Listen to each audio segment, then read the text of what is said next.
신명기 23장 19절입니다.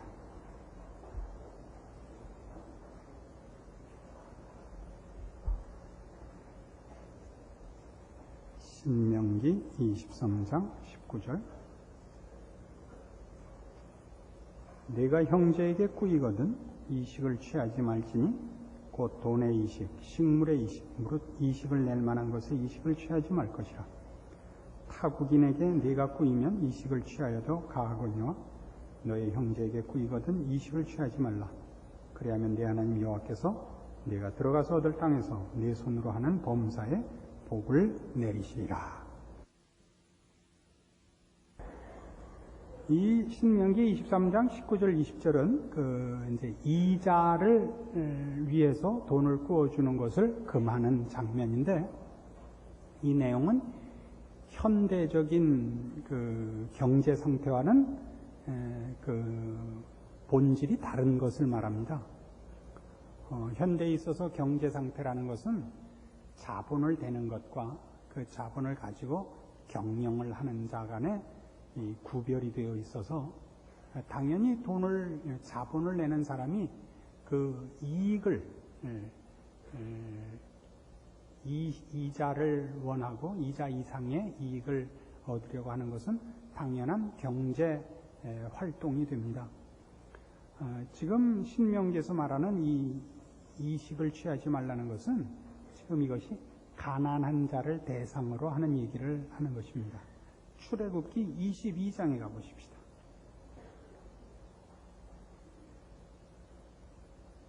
출애굽기 22장 25절.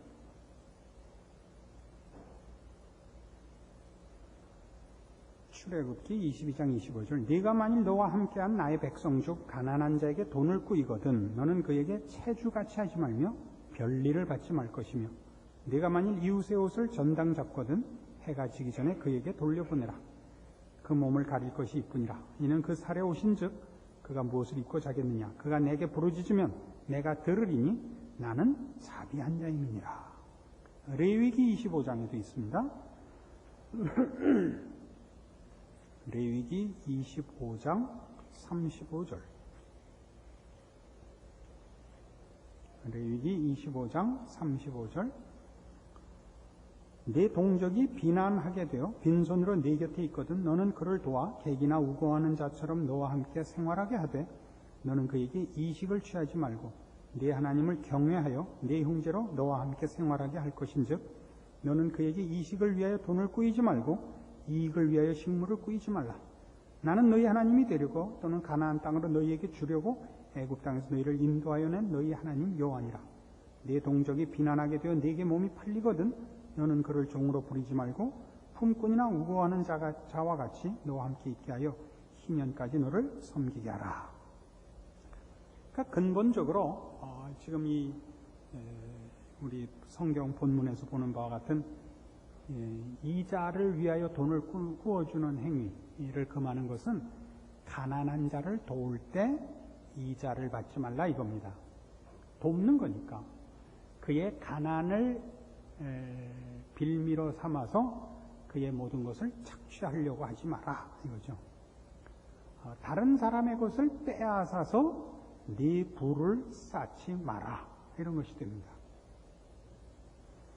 그러니까 이런 것을 하지 말아야 될 이유를 우리 지금 레위기나 출애굽기를 보면 나는 자비한 하나님이기 때문에 너 보고 그렇게 하지 말라 그러는 것이다 그거죠.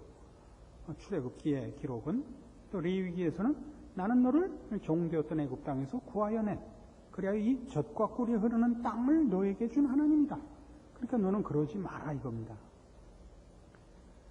하나님은 우리에게 있어서 모든 것입니다. 우리의 생명과 복과 또 무슨 가치와 보람, 부, 건강 이 모든 것을 하나님이 주시는 것이다 이거죠. 우리 언젠가 십계명의 계명을 전체로 묶으면 하나님은 우리에게 충분하신 분이다. 홀로 충분하신 분이다. 그런 뜻이라 그랬죠.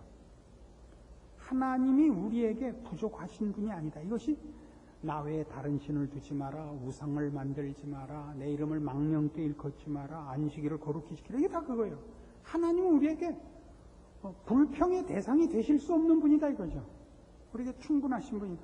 또 내 이웃의 것을 도적질하지 마라, 거짓 증거하지 마라, 살인하지 마라. 이게 다 남의 것을 뺏어서 내 필요를 채울 만큼 하나님이 너에게 각박하게 대하지 않으신다, 이런 뜻이라 그랬죠.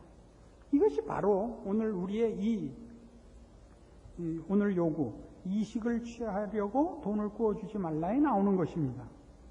그래서 우리는 이런 얘기를 할 수 있습니다. 우리가 무엇을 남에게 줄 수 있거든 내 것을, 내 살을 잘라서 주는 것이 아니라 하나님이 나를 통하여 주는 것이다 하는 생각을 해야 됩니다. 수도관 같은 거죠. 수도관에 물이 통하지 않으면 그 수도관은 쓸모가 없는 것이죠. 그렇지 않습니까? 수도꼭지를 틀면 물이 나와야죠. 그 수도관이 이 물은 내 것이다 이렇게 요구하면 못 쓰는 거 아닙니까? 우리에게 돈뿐이 아닙니다. 지위 혹은 무슨 지식, 어떤 재주 다 마찬가지죠. 그래서 결국 이런 얘기가 돼요. 어떤 것을 가졌거든 그 가진 것은 하나님이 내게 주신 것이고 그것으로 인하여 남에게 혜택이 주어져야 된다, 이런 뜻입니다. 한번 이제 구체적으로 들어가 볼까요? 이런 거죠. 돈 갖고 얘기하지 말고 같은 원리 속에서 여러분이 가장 많이 실수하는 것, 여기로 갑시다. 똑똑한 거. 똑똑하다는 건 뭡니까?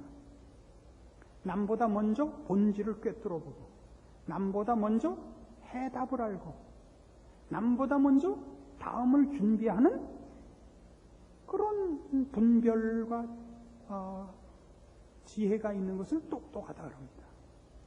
그래서 똑똑한 사람들은 똑똑하지 않은 사람이 끙끙거리는 걸 보면 답답하죠. 이런 얘기가 있어요.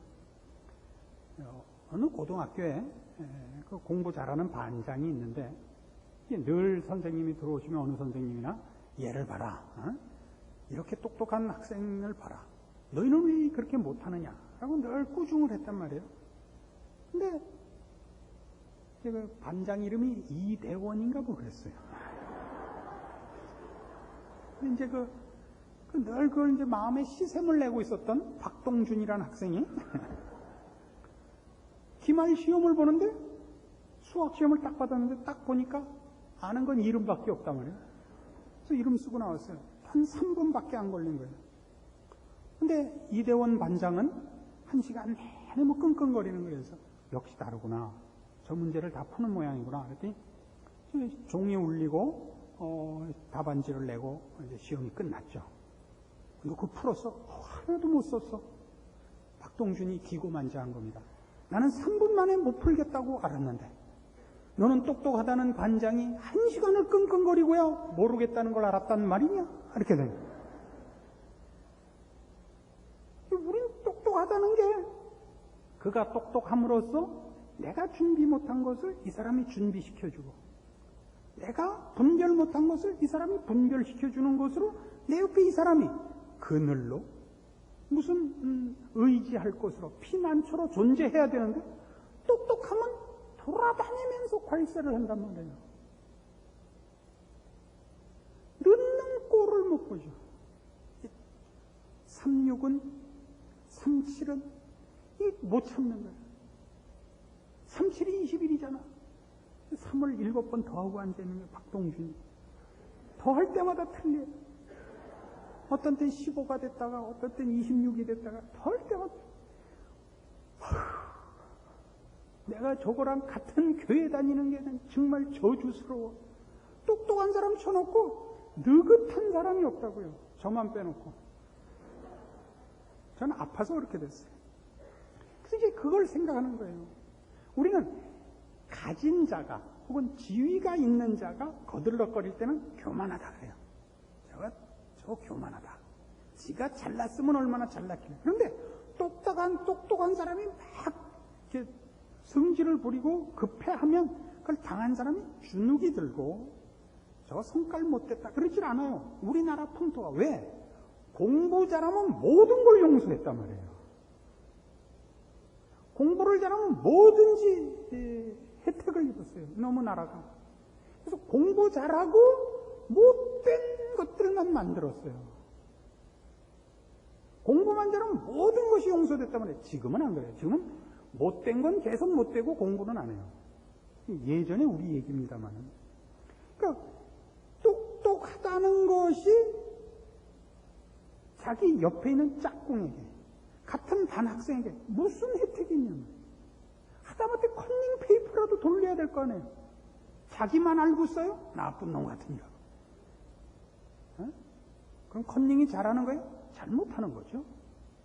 그러나 죽어가는 학생을 보고 외면을 하면 그게 돼요? 그것도 안 되죠. 고민을 해야죠. 돼요?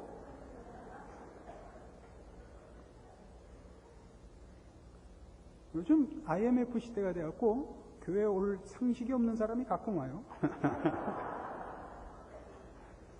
그래서 지금 이게 그 얘기란 말이에요. 자, 우리 주변에 누가 어떤 고급한 지위를 가졌다 그래봐요. 지위를 가지면 참 못나게 굴어요. 우리나라 사람은 아직도 대의원을 한다는 게 뭔지 모르니까 국회의원이라든가 뭐 구의회 의원이라든가 시의회 의원이라든가 뭐 교회로 말하면 장로가 된다는 게 여러 사람의 대표가 된 것이 무엇인지를 몰라요. 대표가 됐다는 건 전체 의견을 모아서 그 결론을 만드는 거예요.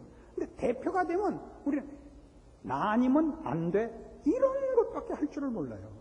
언젠가 한번 그 음식점에 가서 앉았는데 옆에 그 이름을 대면 알만한 정치가가 어떻게 옆에 앉았어요. 그런데 그 옆에 아첨꾼이 하나 따리를 붙은 거예요. 그날 저녁을 내나 봐요. 근데 계속 뭘 하냐면 우리나라 사람은 윗사람한테 딸이 붙는 게 뭐냐면 그 사람이 싫어하는 사람의 비리를 고아 바치는 것이 큰 충성의 표예요. 이 친구 계속 그가 어떻게 병신짓을 했고 어떻게 못난 짓을 했고 어떻게 뒤에서 맞아 죽을 짓을 했는가를 계속 진짜인지 아닌지 모를 얘기를 하고 듣는 사람은 계속 먹으면서 그런 게 그래? 하여튼 한번 엎어놓을 거야. 내가 한번 버릇을 고칠 거야. 정치가가 되면요 개인적인 적은 없어지는 거예요. 정치가란 국가와 국민을 생각해야 되는 거예요. 그거 하라고 지위를 주는 거예요. 지위, 권리라는 건 뭐예요? 그 권리는 그 권리가 필요한 만큼의 책임이 있다는 얘기라고요. 근데 우리는 대통령 그러면 줄 안 서도 좋겠다. 뭐 비행기 탈 때도 공짜라며 이런 생각부터 먼저 나간다면 그럼 대표가 되면 내가 안 돼 그러면 안 돼. 이런 식으로 자기 확인을 하지 대표가 돼갖고 무슨 옆에 있는 사람에게 혜택을 주는 게 없단 말이에요. 알아들어요? 우리 교회에서도 이제 그 장관이 한 분 있으셨죠. 그 구역에서 이제 장관 된 걸 축하해서 이렇게 저녁 식사를 모인 자리에서 이제 뭐 이렇게 함께 축하하는 간단한 모임이 한 번 있었습니다. 제가 그랬죠. 그 교인 중에 장관 하나 나왔다고 가서 부탁하고 가서 괜히 만나면 아첨 떨지 말고 좀 모른 척하고 국가를 위해서 일하게 옆에 좀 하지 마시오. 그랬거든요. 그분이 이렇게 답사를 했어요. 그래도 같은 교인 중에 장관이라고 하나 생겼는데 뭐 부탁할 거 있으면 하시오. 말은 그렇게 해야 되는 거예요. 여러분은 안 하고 그분은 할 것 같이 굴어야 되는 거예요. 알아들어요? 그러니까 본인의 그 정신은 이 정신이란 말이에요. 안 될 걸 되게 하자는 게 아니라 본인만의 특권이 아니라 혹시 여러 사람을 위하여 쓰이는 자리라는 걸 최소한 알고 있다는 얘기예요. 그게 지금 오늘 여기서 얘기하는 정신이란 말이에요. 누가 굶는 자가 생겼다. 그럼 도와줘라 말이죠. 그를 살려내라 말이죠. 그걸 기회로 해서 이자를 붙여서 그의 모든 것을 싹쓸이 하지 말란 말이에요.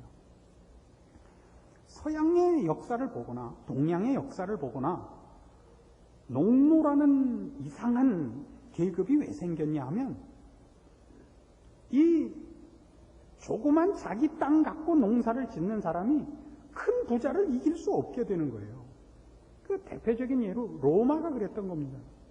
로마는 땅을 자꾸 넓히고 이웃 나라들을 침략해서 땅을 넓히고 그리고 나라에 공이 있는 사람들에게 농토를 나눠줬다고요. 이 사람들이 그 받은 농토에다가 외국에 나가서 전쟁 포로로 잡아온 자들을 임금 안 주고 농사를 시켰다고요. 그래서 많은 농산물을 싸게 내놓는 거예요. 그래서 조그만 자기 농토 가지고 자기가 농사 지은 사람들이 가격 경쟁이 안 돼요. 그래서 어떻게 했는지 아세요? 그 농토를 이 지주에게 갖다 바치고 노예가 되는 거예요. 우리나라에서는 소작인 비슷하게 된 거죠. 농노예요, 농노. 전쟁의 포로가 됐거나 자기를 팔아먹고 어떻게 무슨 범죄를 해서 노예가 된 게 아니라 돈의 노예가 된 거죠. 자기가 몸담고 있는 사회의 경제 유통에 거기서 말하자면 실패한 자가 된 거예요. 그렇게 만들지 말라 말이죠. 똑똑하다는 것은 똑똑지 않은 자가 있기 때문에 똑똑한 자가 생기는 거예요. 자기만 못한 사람 없으면 자기가 꽝이 되는 거예요. 그거 소중히 여겨야 돼요. 이 아둔한 사람, 이번에 월드컵 하는데 루마니아 선수들이 머리를 다 색깔을 칠하고 나왔단 말이에요. 전에 박정희 목사님이라고 이름은 안 밝히겠는데 아침에 얼굴이 노래 갖고 왔어요. 목사님, 저건 어느 종족이에요? 계시록 25장에 나와 있다. 봐라. 누구나 하는 게 신문에 다 났어요. 응? 루마니아 애들은 금생물을 들여가지고 누가 누군지 모르겠다. 다 났어요. 근데 얼굴이 시퍼래갖고 쫓아가고. 아니, 이상한 족속, 화송인지 목송에서 온 족속 같은 팀이 하나. 그래서 제가 똑똑하다는 소리를 듣는 거예요. 그래서 저는 절대 박정희 목사는 오래 데리고 있을 작정이에요. 이게 그 얘기란 말이에요.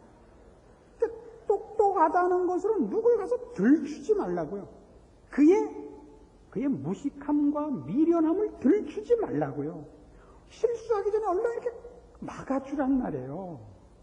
똑똑한 사람이 실수하기 전에 똑똑한 게 뭐예요? 그게 똑똑한 거죠.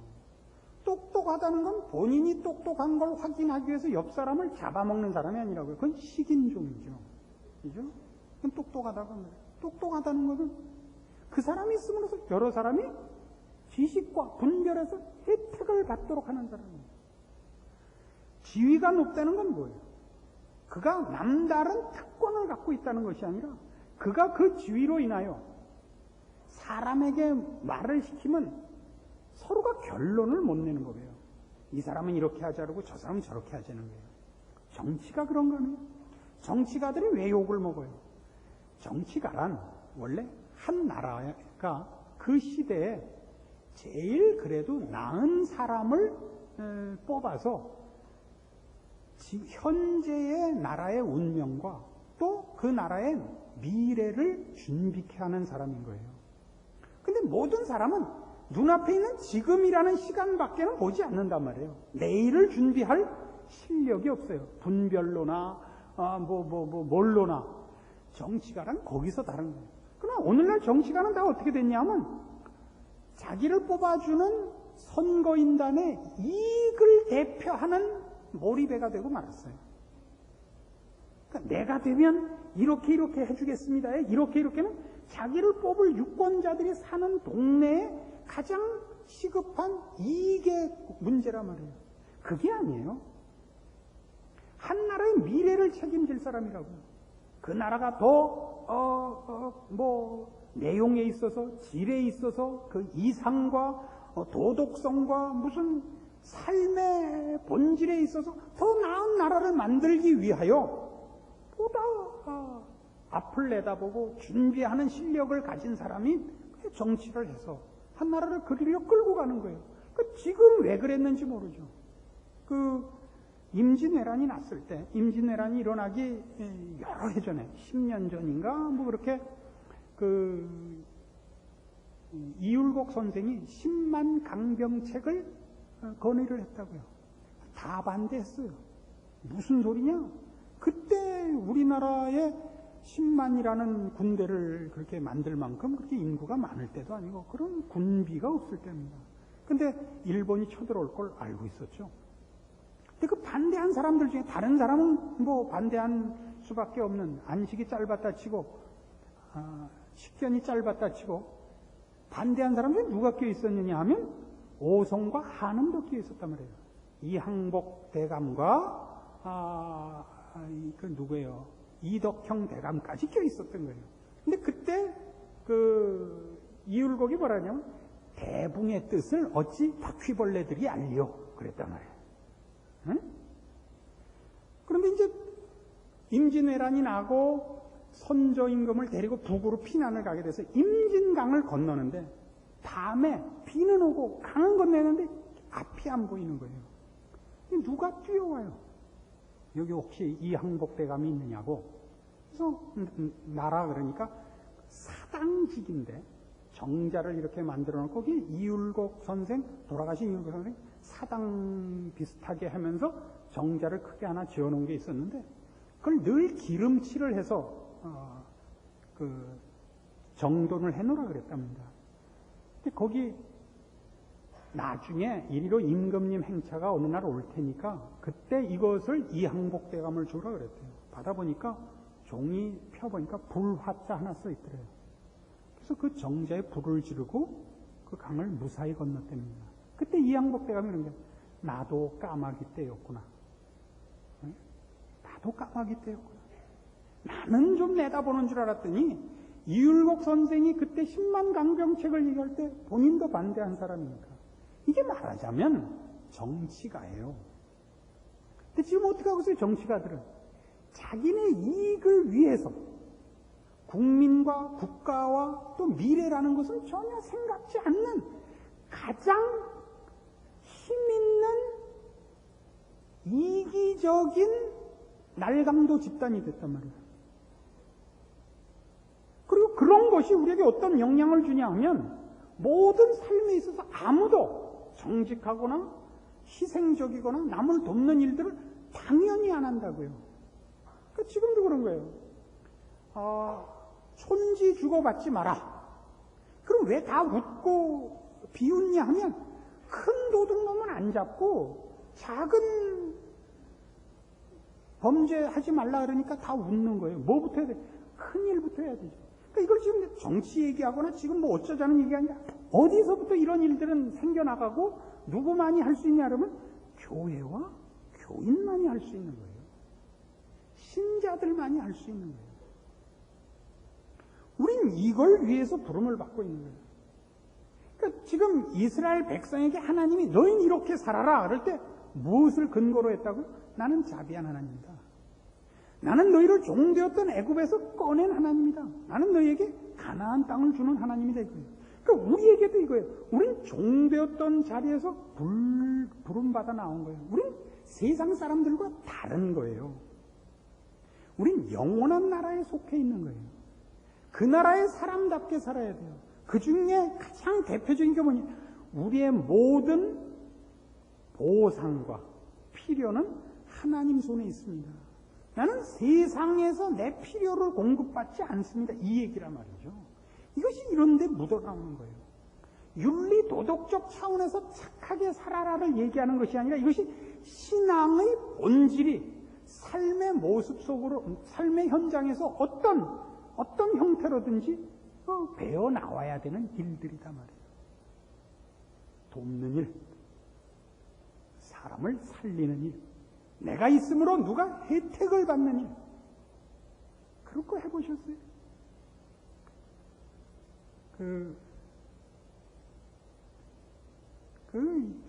유명했던 만화 중에 이정문 씨라는 만화가가 있습니다. 순학질 여사 이거 쓴인데 지금도 기억나는 그 만화가 하나 있어요. 비 오는 날 우산을 쓰고 가는데 누가 슬쩍 끼어 들어간 거예요. 우산이랑 반밖에 못 쓰잖아요, 언제나. 그러니까 하나 끼어 들어갔어요. 같이 좀 쓰고 갑시다. 그래서 딱 째려보더니 우산을 탁 땅에 내리고 반을 확 짓밟고 반쪽만 쓰고. 넌 뭐 하고 있다가 이 장마철에 우산도 준비 안 하고 있다. 남 우산 밑으로 개 들어오느냐? 난 그 꼴 못 봐. 이러지 말라 말이에요. 우린 다른 족속이라고요. 우린 루마니아라 말이에요. 알아요? 우린 다르다고요. 난 애써서 여기 왔고 나는 먹고 싶은 거 안 먹고 입고 싶은 거 안 입고 이 자리에 왔는데 너는 여태껏 팽팽 놀다가 이제 와서 밥 까쳐 먹고 나보고 나눠 먹자고? 나눠 먹으세요. 하나님이 여러분에게 계속 공급하실 겁니다. 그러면 여러분을 통하여 하나님의 손길, 은혜와 긍휼과 자비와 풍성한 하나님의 은혜를 여러분을 통하여 열매 맺는 것을 보실 것이요. 여러분이 수돗물 딱 잠그고 수도꼭지 채우고 안 열면 녹이 쓸지요. 성경이 우리에게 가르치는 것입니다. 뜻밖에도 사람은 자기를 위하여 살면 그렇게 불평과 불만만 있을 수가 없습니다. 모든 사람이 눈에 안 차고 답답하고 한심하고, 그러나 하나님의 은혜의 손길을 여러분이 체험하고 그 손길에 여러분이 쓰임받는 인생으로 살기 시작을 하면 불평 불만을 할 사람이 없습니다. 모든 사람이 하나님의 은혜의 대상이고 그 사랑의 대상이며 그 사랑과 은혜를 베푸시는 일에 여러분이 쓰임받는 일로 인하여 여러분의 인생은 매일매일이 기적이요, 감격이요, 여러분 주변에 여러분을 인하여 함께 감사하는 사람들의 찬송 속에 여러분이 묻히게 되는 것입니다. 이걸 안 하면 여러분은 늘 돈을 품 안에 껴안고 자도 속이 마음이 편치 않고 불안해서 결국 병원 가서 수술해서 가슴을 째고 돈을 넣고 꼬매고 와야 되는 사람이 되는 거예요. 돈 쓸 때는 가서 다시 째고 꺼내고 또 꼬매고. 그렇게 살지 마시라는 겁니다. 이게 그냥 무슨 불교식으로 뭐 이렇게 하자는 게 아니고 우리에게 모든 것을 주시는 하나님이 우리에게 그것을 부탁했기 때문입니다. 뭐요? 공의를 베풀라고요. 성경에서 공의는 언제나 자비를 베푸는 겁니다. 가난한 자와 고아를 돌보라요. 힘 있는 자에게 가서 아첨 떨지 말고 힘 없는 자 편이 되어 피난처가 되고 그늘이 되라. 그게 공의예요. 하나님의 공의. 나는 자비한 하나님이니라. 이 말씀을 여러분의 평생에 잊지 마셔서 여러분의 삶 속에는 늘 이런 부요한, 이런 감사, 이런 찬송이 넘치는 인생이 되기를 바라는 것입니다. 기도하십시오. 하나님 아버지 은혜를 감사합니다. 오늘 우리가 부자요, 우리가 높은 자리에 있는 것을 확인합니다. 우리의 금고에 돈이 있어서가 아니며 우리의 세상 지위가 높아서가 아닙니다. 우리는 하나님의 은혜를 입고 하나님께서 일하시는 손길로 부름을 받은 왕같은 제사장님을 확인했기 때문입니다. 하나님은 우리를 기적과 능력으로 이 자리에 있게 하셨고 또 우리 인생을 기적과 능력으로 쓰시려고 합니다. 순종하여 신자된 인생의 자랑과 열매와 그 감사와 찬송을 누리는 저희들 되게 하여 주시옵소서. 예수님의 이름으로 기도합니다. 아멘.